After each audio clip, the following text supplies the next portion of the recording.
तो शीतकालीन सत्र में गर्मागर्मी। जी हाँ, विधानसभा का शीतकालीन सत्र चौथे दिन की कार्यवाही के साथ ही अनिश्चितकालीन के लिए अब वो स्थगित हो गया है। सत्र के आखिरी दिन 6 अहम बिल पास हुए। सत्र का आखिरी दिन भी हंगामेदार रहा और सवाल जवाब का सिलसिला जोरों पर रहा। विपक्ष ने जहां एक तरफ सरकार पर सवाल दागे तो वहीं दूसरी तरफ संबंधित मंत्रियों ने भी सभी सवालों के एक एक करके जवाब भी दिए।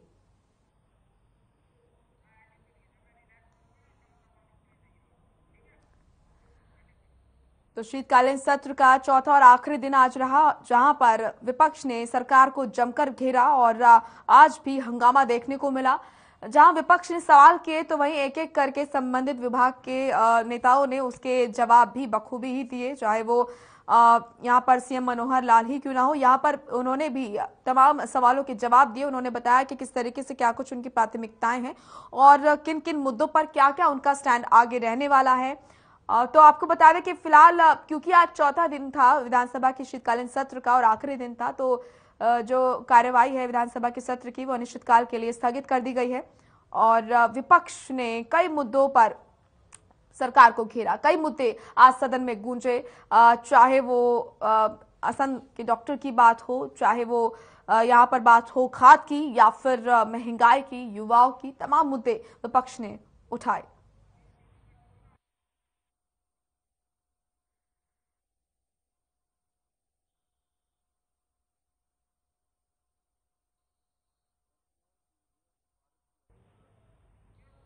वहीं विधानसभा का शीतकालीन सत्र चौथे दिन भी हंगामेदार रहा। इस दौरान विपक्ष ने सदन में कई मुद्दों पर सरकार को घेरा। सदन में अभय चौटाला ने 3 घोटाले, धान, शराब और रजिस्ट्री पर सरकार को घेरा, तो वहीं किरण चौधरी ने कोरोना पर सवाल किए। साथ ही भूपेंद्र हुड्डा ने रोडवेज, शिक्षा, क्राइम, बेरोजगारी, एमएसपी का मुद्दा उठाया। क्या कुछ कहा, आपको सुनाते हैं। जो आम आदमी के लिए क्या है, रोडवेज का साधन है। 2013-14 में 4,500 बस थी हरियाणा रोडवेज के पास, आज 3,000 रह गई घट के। क्यों नहीं बस ले रहे भाई, क्यों नहीं आगे जा रहे? शिक्षा है, शिक्षा, बच्चों की शिक्षा का सवाल है।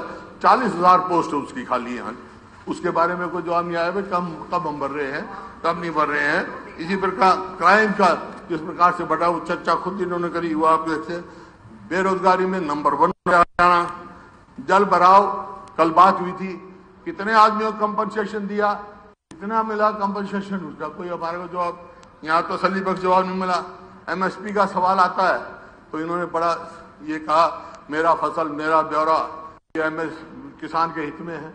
मैं समझता हूँ ये किसान को सुविधा देने का नहीं है, ये किसान की समस्या पैदा करने का है। क्या नतीजा निकला ऐसा किसान से, जिसकी 40 क्विंटल पैदावार है उसको कोटा बांध देते हैं कि 25 क्विंटल मेरी, और 4 agency, agriculture department, revenue department, हर सेक्ट, जब वो वेरीफाई करेंगे, क्रॉप वेरिफिकेशन का इतना कॉम्प्लिकेटेड सिस्टम, तो किसान क्या करेगा? किसान के ये सुविधा नहीं है, समस्या है, इसको वापस लो तुरंत। इस बात का मेरा ये है कि considering that during the last COVID wave there was so much of stress on the capacity of testing, it's very imperative that we have to strengthen that testing infrastructure. So what kind of medical facilities with X-ray machines, laboratory with RT-PCR testing facilities, radiologists, medical and paramedical staff are you giving in rural areas in a cluster approach? I would like you to answer that. के इलाका पहली और दूसरी लहर के दौरान lockdown के अंदर 3 बड़े घोटाले हुए। मुख्यमंत्री जी, आपने ये बात स्वीकार करी थी कि घोटाले हुए। एक घोटाला हुआ था शराब का, एक घोटाला हुआ था रजिस्ट्री का, और एक घोटाला हुआ था धान का। उन तीनों की रिपोर्ट भी आप पटल पे रख दो। ये धान घोटाला, धान का भी हुआ था, धान के इलावा आपका रजिस्ट्री का हुआ था। ये बातें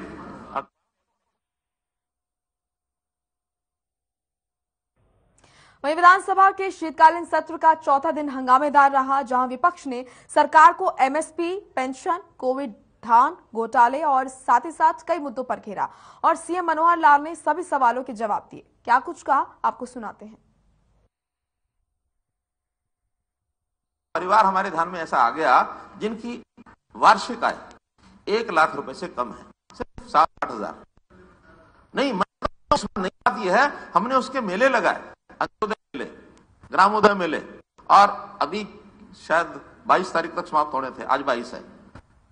आज उसका कहीं ना कहीं लगा होगा आखिरी, या कोई बचा होगा तो 1-2 दिन में और हो जाएगा। 180 से ज्यादा ये मेले इन स्थानों पर, एक जगह पर 2-2, 3 दिन भी लगाए हैं, तो ऐसे 250 से ऊपर ये मेले लगे हैं, जिसमें 1.5 लाख परिवार को बुलाया गया है। और इन सबको रोजगार के लिए कैसे अपनी आय बढ़ा सकते हैं, टारगेट हमारा है कि इस 1 लाख वाले की आय 2 लाख कैसे हो जाए। कौन लगा दिया? नहीं, आखिर वो 1 लाख वाले की हम नहीं दे रहे कुछ भी, सरकार की ओर से कुछ नहीं दे रहे, हम उनको अपने पैरों पर खड़ा करने के लिए व्यवस्थाएं बना रहे हैं।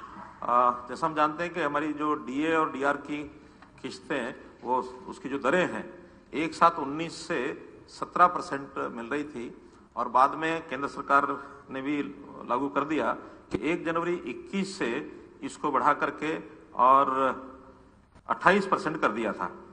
अब एक साथ 21 के बाद इन दरों में 3% की और वृद्धि केंद्र ने की है, अभी प्रदेश ने नहीं की थी। अब से 1 जनवरी 22 से जो 3% की वृद्धि है, वो हरियाणा प्रदेश में भी डीए की किस्त में वृद्धि कर दी गई है। इसी प्रकार दूसरा जो कंट्रीब्यूशन पेंशन में पहले 10% होता था, केंद्र ने भी उसको 10 की बजाय 14% कर दिया है। उसी गवर्नमेंट ऑफ इंडिया के पैटर्न पर हरियाणा ने भी अब उसको 10 के स्थान पर 14% उसमें अपना योगदान करने का निर्णय लिया है। शिक्षा में बाजरा खराब हुआ, अब बाजरा खराब हुआ तो बाजरा खरीदने के भी पैरामीटर हैं। उस पैरामीटर पर अगर हम खरीदते तो खरीद तो बहुत कम होती, हम सरकारी खरीद कर भी लेते 2250 पर, तो खरीद तो 1 लाख 2 लाख मीट्रिक टन से ज्यादा नहीं होने वाली थी। लेकिन बाकी जो 3-3.5 लाख मीट्रिक टन है, वो खरीदा इसलिए नहीं जाता कि उसकी क्वालिटी डाउन है, और क्वालिटी डाउन होने के बाद जो तो ठीक है वो तो 2250 में बिकता, खराब बाजरा वही 1100-1200 में बिकता, इससे ऊपर बिकता नहीं। हमें आखिर में निर्णय ये लिया कि किसी का खराब हो चाहे अच्छा हो, हर एक को 600 रुपया दे दो। आज जिनका बाजरा कमजोर था, खराब था, वो इतने प्रसन्न है कि हमारा खराब बाजरा भी 12 के बजाय 1800 रुपया घर में मिल गया हमको। और ठीक बाजरा था उसमें भी जिन्होंने उसमें बेचा बहुत कम, 1-1.5 लाख मीट्रिक टन से ज्यादा, ये भी मंडी का एक रिकॉर्ड है, ये दिलवा देंगे, ज्यादा इस सीजन में 1.5 लाख मीट्रिक टन बाजरा ही आया होगा। बाकी लोगों ने घर, अच्छा है, हमने भी कहा कि बाद में बेच सकते, महंगा हो जाएगा। आज बाजरा 1900 रुपया क्विंटल है, 600 रुपया सरकार से ले गए, 25 रुपया का भाव। विधानसभा की शीतकालीन सत्र का चौथा दिन हंगामेदार रहा।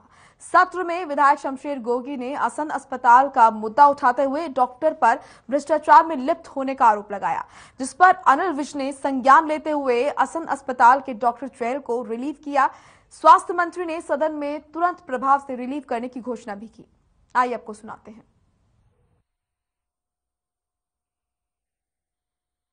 वहां डॉक्टर दे रखे है जी। कल भी मैंने अपना मंत्री जी से रिक्वेस्ट की थी, उसकी बदली करी थी। मंत्री जी से बड़ा पावरफुल कौन आदमी है कि वो दोबारा से रिलीव ही नहीं हुआ और वहीं का वहीं रह गया, क्योंकि लूट इतनी है। कहो तो मैं उसका नाम भी ले दूं, आपको पता है सारा। इतनी लूट है, पिछले 2 साल से मैं हर बार कहता हूं कि वो भ्रष्टाचार में लिप्त है, लेकिन उसको नहीं हटाया जा रहा। पता नहीं भाई किसका किसका हिस्सा है उसमें, इसलिए नहीं हटा रहे। अगर आपको कोई प्रॉफिट हो रहा है तो मैं सहन कर लूंगा, लेकिन जनता की लूट आप मंत्री जी अगर आपके होते हुए बंद नहीं हो सकती ना, फिर हो भी नहीं सकती। आप ये बताओ भाई, आप उसको कब तक हटाओगे वहां से, और बीमारी से अस्पताल कब तक बाहर आएगा? जो विधायक साथी का प्रश्न है, संघ का है, संघ कौन का विधानसभा का, उसमें मुख्य मुद्दा मुख्यमंत्री जी की घोषणा का है। 2 दिन पहले भी इन्होंने एक स्कूल में स्टेडियम बनाने के लिए मुख्यमंत्री जी की घोषणा का हवाला दिया था। कल की बात है, वो इन्होंने बाद में बता दिया कि वो किसी अधिकारी ने इनको बताया था। अनिल राव ने इनको बताया था। इस घोषणा के बारे में भी उसी ने तो नहीं बताया कहीं आपको? नहीं, उसने पता नहीं किस किस को बेटे बांट रखे हैं। आप देखो, मैंने नहीं बात। आप देखिए, मुख्यमंत्री जी की घोषणा सरकार के लिए पत्थर पे लकीर है। जो घोषणा हो जाती है अब ये पूरी ताकत लगा के पूरा बड़ी अच्छी बात है, पूरी ताकत लगा के पूरा किया जाता है। और आप बिना घोषणा के आप लिख रहे हैं मुख्यमंत्री जी की घोषणा। प्लीज देखो मैं तो इनको उनके झांसे में आना नहीं चाहिए ना जनाब। एक मिनट, ये उसके झांसे में क्यों आते हैं? नहीं, मैंने कोई उसके झांसे में क्यों आते हैं? मुख्यमंत्री जी की घोषणा बकायदा रिकॉर्ड होती है, बकायदा कंप्यूटराइज्ड है, बकायदा उसको नंबर लगता है और बकायदा उसकी मॉनिटरिंग होती है और बकायदा उसके लिए पैसे रिलीज होते हैं।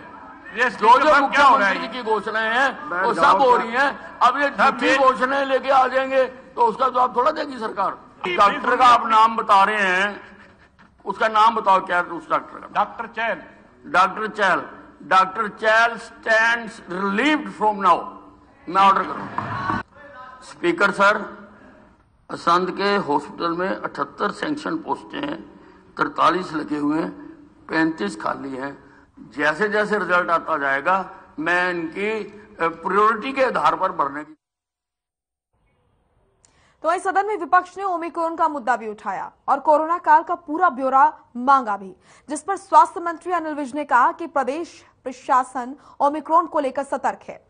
लोगों का वैक्सीनेशन अभियान भी जोरों पर चल रहा है और क्या कुछ उन्होंने कहा आपको सुनाते हैं। Towards a matter of great public importance that Omicron COVID variant is spreading in various states like Kerala, Karnataka, Maharashtra, Delhi, and even case has recently detected in Chandigarh. I want to ask the government what step it has taken to stop spreading of Omicron virus in Haryana and what compensation the government will give to the COVID victims who died. Government give a statement on the floor of the House. I am grateful to honorable members of Haryana Legislative Assembly, Shri Chiranjeev Rao, Shri Abhay Chautala, Shri Balraj Kundu and Shrimati Kiran Chaudhary, अगर किसी का नाम रह गया हो तो वो भी ऐड कर देंगे, for raising an important issue related to curtailing the spread of newly discovered COVID-19 variant Omicron and the compensation being paid to the families of the persons who lost lives due to COVID-19. I would like to inform my honorable colleagues that state government has not left any stone unturned to curtail the spread of COVID-19. The state has well fought the 2 previous waves of pandemic and has been the front runner among all the states. I would like to brief this august House regarding the new Omicron variant of COVID and preparations of the state for tackling the same. On 26th November 2021, WHO designated the variant B11529 a variant of concern as Omicron. तो वहीं हमारे सहयोगी रवि चंदेल हमारे से जुड़ चुके हैं चंडीगढ़ से सीधा लाइव। रवि के पास चलते हैं। रवि, आज विधानसभा के शीतकालीन सत्र का चौथा और आखिरी दिन था। ऐसे में आपने देखा कि कई मुद्दे रहे जिस पर विपक्ष ने सरकार को घेरा और यहाँ पर सरकार की तरफ से भी संबंधित विभाग के जो नेता थे, मंत्री थे, उन्होंने बखूबी यहाँ पर जवाब दिए। तो किस तरीके का कुल मिलाकर किस तरह का क्या कुछ सत्र रहा आज का?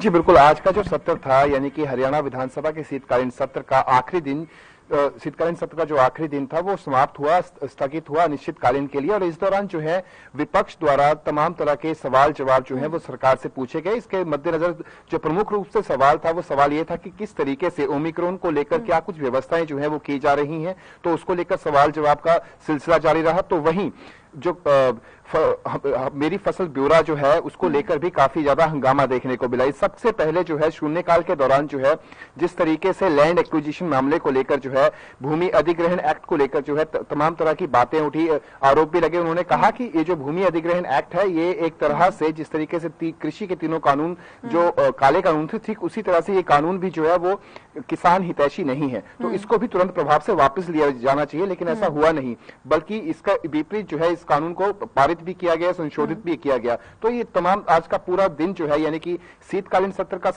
आखिरी दिन जो है वो काफी हंगामेदार रहा। जी बिल्कुल। और यहाँ पर ओमिक्रॉन को लेकर भी विपक्ष ने सवाल किए, यहाँ पर पूरा ब्यौरा मांगा, क्योंकि जैसे हमने देखा भी रवि पिछले साल की अगर हम बात करें कोरोना के समय में किस तरीके से क्या कुछ तस्वीरें प्रदेश की पूरे देश की थी, ऐसे में ब्यौरा ओमिक्रॉन को लेकर मांगा गया कि क्या तैयारियां यहाँ पर प्रदेश सरकार की है। तो ऐसे में यहाँ पर जो स्वास्थ्य मंत्री रहे अनिल विज, उन्होंने बताया कि हमारी क्या तैयारियां हैं और हम सतर्क हैं उसको लेकर। क्या वाकई वो सतर्कता यहाँ पर बढ़ती जा रही है, क्या वाकई वो देखा जा रहा है?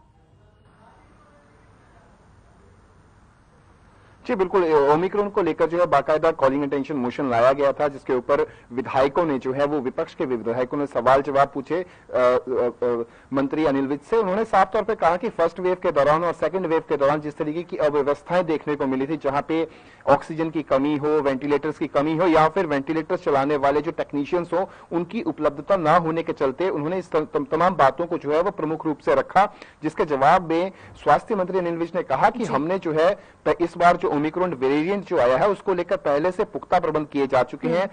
बाकायदा जो है वेंटिलेटर्स की व्यवस्था की जा रही है, साथ ही साथ ऑक्सीजन सिलेंडर्स की भी व्यवस्था की जा रही है। लेकिन इसी बीच जो विधायक हैं चिरंजीवी राव, उन्होंने साफ तौर पे कहा कि जिस तरीके से लास्ट बार देखा गया था कि जब सेकंड वेव थी वेंटिलेटर्स हमारे पास थे, लेकिन वेंटिलेटर्स को चलाने वाले जो टेक्नीशियंस थे उनकी कमी थी। तो स्वास्थ्य मंत्री अनिल विज ने कहा कि बहुत जल्द जो है वो तमाम प्रक्रिया से गुजरकर जो है उन सबकी भर्तियां भी की जाएगी, डॉक्टर्स की भी भर्तियां की जाएगी, साथ ही साथ वेंटिलेटर चलाने वाले टेक्नीशियंस की भी भर्तियां की जाएगी। उनका साफ तौर पर कहना था कि ओमिक्रॉन वेरिएंट से बचाव को लेकर सरकार जो है वो पुख्ता कदम उठा रही है। साथ ही साथ जीनोम सीक्वेंस जिसके आधार पर यह पता चल सकता है कि ओमिक्रॉन वेरिएंट से कोई भी पेशेंट जो है वो सफर कर रहा है नहीं सफर कर रहा है, तो उसको लेकर उन्होंने कहा कि इसके लिए बाकायदा जो है हमने एक जिले के अंदर जो है वो वहां पे जीनोम सीक्वेंस की मशीन जो है वो लगाई है और धीरे धीरे जो है उसको जिलेवार तरीके से लगाने की प्रक्रिया भी शुरू होगी।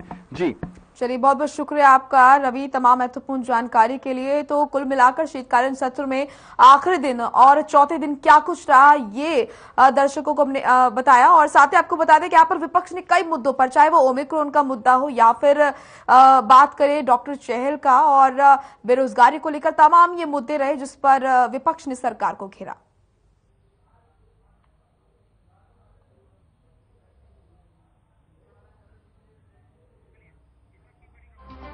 चलिए फिलहाल रुक करेंगे इस वक्त की बड़ी खबर का। करनाल से बड़ी खबर आ रही है, ओमिक्रॉन का पहला मामला सामने आया है। पुर्तगाल से लौटा था व्यक्ति, रिपोर्ट में ओमिक्रॉन की पुष्टि हुई है। कल्पना चावला मेडिकल अस्पताल में ये पुष्टि हुई है। प्रदेश में ओमिक्रॉन की दस्तक, इस वक्त की बड़ी और अहम जानकारी आपके सामने। तो प्रदेश में ओमिक्रॉन की दस्तक देखी गई, बेटा भी संपर्क में आने से यहाँ पर उसकी भी जांच हुई है। तो ये बड़ी और अहम जानकारी आपके सामने। प्रदेश में ओमिक्रॉन ने दस्तक दी है। करनाल से इस वक्त की बड़ी खबर, पहला मामला सामने आया है।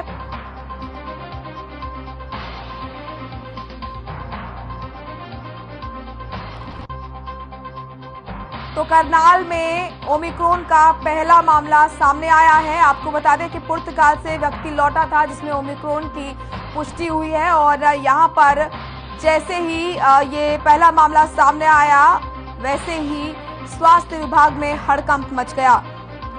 प्रदेश में ओमिक्रॉन की दस्तक देखने को मिली, ओमिक्रॉन का पहला मामला सामने आया है। इस वक्त की ये बड़ी और अहम खबर, पुर्तगाल से लौटा था व्यक्ति कोरोना पॉजिटिव पाया गया। रिपोर्ट में ओमिक्रॉन की पुष्टि भी हुई है। कल्पना चावला मेडिकल अस्पताल में उसको भर्ती कराया गया है।